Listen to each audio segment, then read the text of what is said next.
guys, gawa tayo ng 2026 breeding tutorial ng mga superworms. Yan, superworms.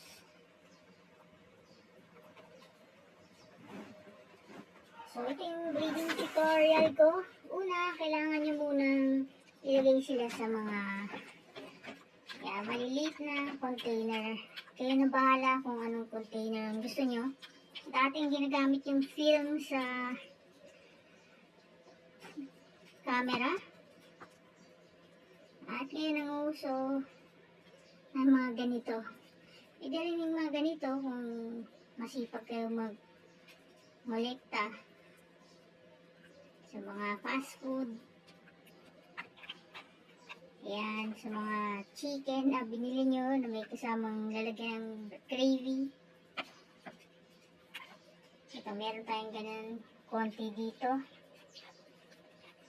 Tapos, ihiwalay nyo lang sila na ganyan.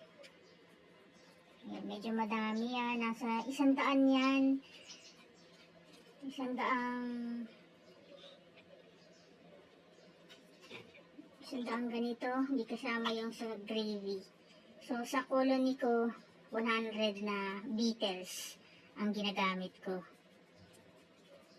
So, kailangan nyo lang lagay sa ganyan, mga 1 month bago sila maging beetle. 1 month sila dyan at magiging beetle sila. So, ito yung may mga medyo namatay yung ibang superworm ko nainitan na ata. Santol. Nalagyan ko na. Santol. So, tinesting ko yung santol. Wala naman namatay. So, dito may santol saka sa baba. Sa mga superworm. Sa beetle, ito yung mga anak na to, guys. So, pagkatapos, balikan na natin to kasi yung mga anak na to. Pero yung mga beetle colony ko na bagong reset kasi to. Bagong reset, ibig sabihin, dito sila galing previously. Dito sila nag-breed. Tapos nilipat ko na sila dito para dito na sila nag-breed. Pero nangyari, meron na uli sila agad na babies dito. Ayan. Kita nyo ba, guys?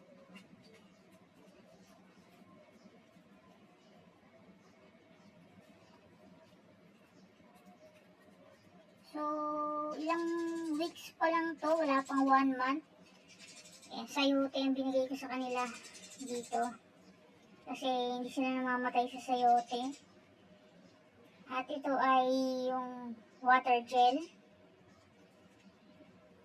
Dahil naiinitan dito naiinitan tong drawer na to, naiinitan ko sa umaga. At ayan nga, may babies na. Kailangan ko na i-reset. Kaso, puno na yung floor na to. So, kailangan ko na bumili uli ng isa pang ganito. Lalagay ko dito siguro. Pero dito ay hanggang 3 levels lang dito. So, kasya pa siguro 3 levels dito. Aalisin ko lang to yung dating nilalagyanan nila. Dito ko sila dati nilagay. Ayan.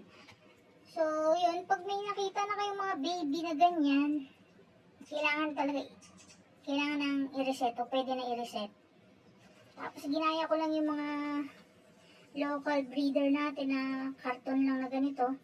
Dati kasi yung ginagamit namin ay yung egg crates na karton.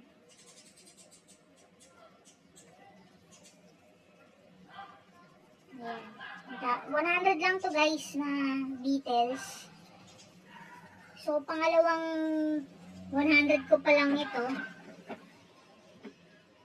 Simula ngayong nag-alaga uli ako ng gecko. At gusto ko na mag-breed ng sarili. Dati kasi hindi ako nag-breed ng superworm ko. Yung mealworm, nag-breed ako. Dati hindi ako kasi nung nag-gecko ako noong 2008, may allowance ako. So, binibili ko lang ng superworms, mealworms, yung mga alaga ko galing sa baon ko. So may baon ako, tapos yun nga yung sa gecko ko. So nami-maintain ko yung mga alaga ko. Eh ngayon, may trabaho na. Mahirap palang kumita ng pera. So nag-breed na ako ng sarili kong super worms. So pagka ganyan, i-reset ko na to guys. Pero itong previous ko nga, medyo malalaki na to. Tignan natin, meron lang marites dito. Ayan, si Tofu, marites. Ayan, ito mansanas, nilagyan ko ng water gel sa taas na lusaw na. At yan, makikita nyo may super worm. Meron na rin malalaki kung makikita nyo. Malalakas na yung galaw nila. Basta may mga ganito, siguradong may baby worm sa baba. Ayan, medyo may kalakihan ha.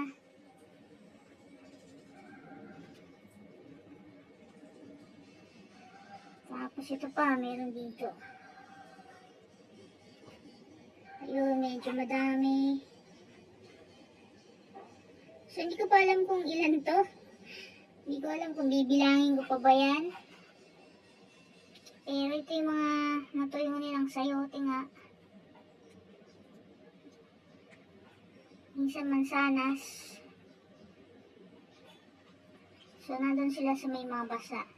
Tapos, ito water gel din to. Ayan, may mga patay dito. Dito isa lang yung dalawa lang yung patay na beetle. Tapos sa baba, 3 yung nireset ko na. May patay dito 3. So, 95, mga ganun sila dito. Ayan, ganyan sila mag-mate. Kita nyo? Ayan, may nakapatong. Minsan naghahabulan sila dyan.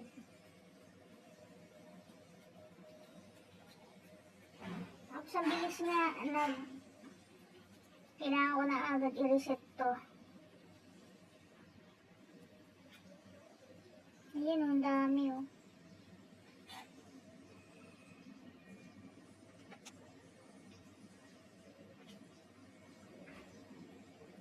Tapos kakainin nila yan eh.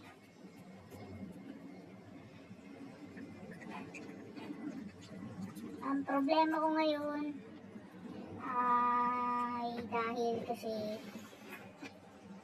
ito, para magagamit ko sana tong level na to, saan ko ilalagay itong mga to.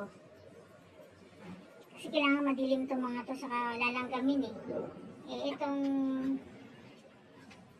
although may mga langgam, kahit konti-konti nga lang, kasi meron tayong protection. May choke.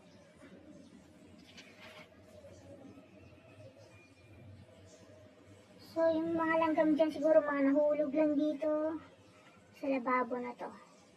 Hindi tuloy mapalagyan tong lababo na to ng cover.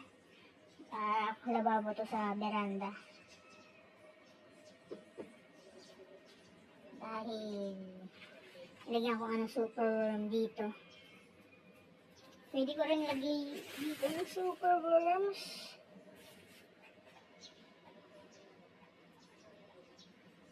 Pwede lang dito. Yan. So, yun lang yung pag-maintain. Recap lang natin. Ang pagkain nila ay chicken feeds. Tapos yung drinks nila sa mga veggies. Binibigyan ko din sila ng water gel o bag gel.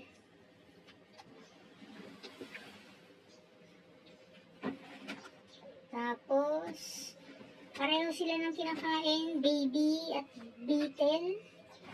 Yan, mga beetle, yun din ang kakainin. Kailangan na nila ng karton na ganyan. Tapos, pag nagre-reset ako, bagong karton, hindi ko na ginagalaw yan kasi may mga itlog. Iniiwan ko yung karton ligtas na aso ko. Sa veranda kasi nga kami.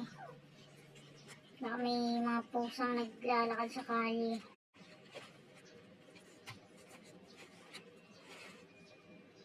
Ayan. Minsan makikita niyo yung pag ginanyan niya dito. Nandito yung mga eggs o kaya may larvae. O yung superworm na baby. Pero ito mukhang pwede ko na gamitin itong karton na ito. Check lang natin maigi. Ayan, makikita niyo may pinagbalatan pa ng baby superworm.